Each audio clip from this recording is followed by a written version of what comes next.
কথা বলবো, আমাদের 420টা যেটা বাদ গিয়েছে বিনয় দা, আমরা অল অঞ্চল প্রেসিডেন্ট প্রধান একটাও বাদ যাবে না।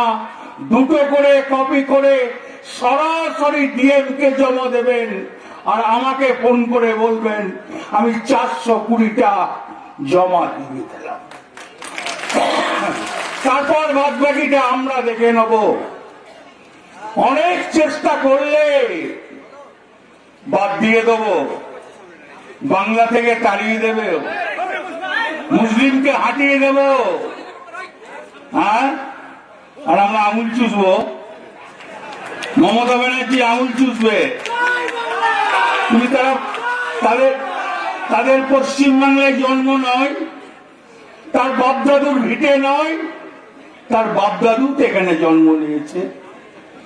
সেও তো এই মাটি থেকে, এই মাটির মেয়ে, এই গ্রামের মেয়ে। লজ্জা লাগে না? তোমরা জাতপাত করো, তোমাদের কোনো মায়া দয়া নাই।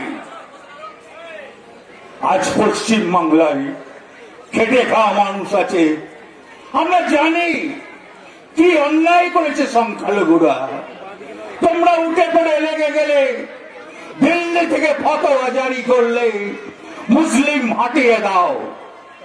পারলে না তো মমতা ব্যানার্জি ছুটে দিল্লি গেল, এসারে গিয়ে আটকে দিল।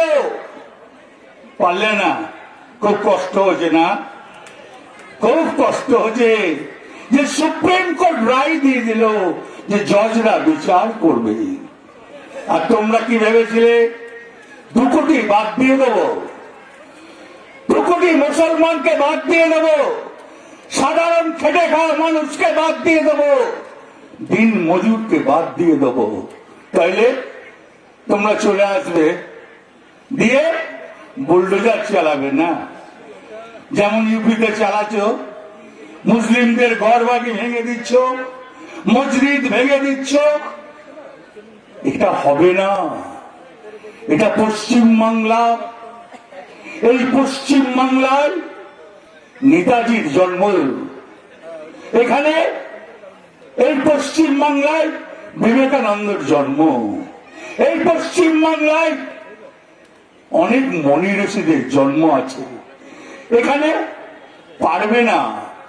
এটা যে রবীন্দ্রনাথের জন্ম, এখানে যে নজরুলের জন্ম, এই পশ্চিম বাংলায় করা সম্ভব নয়।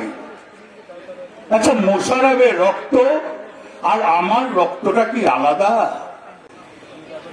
আমি তো সদ্গত, আমি তো চাষা।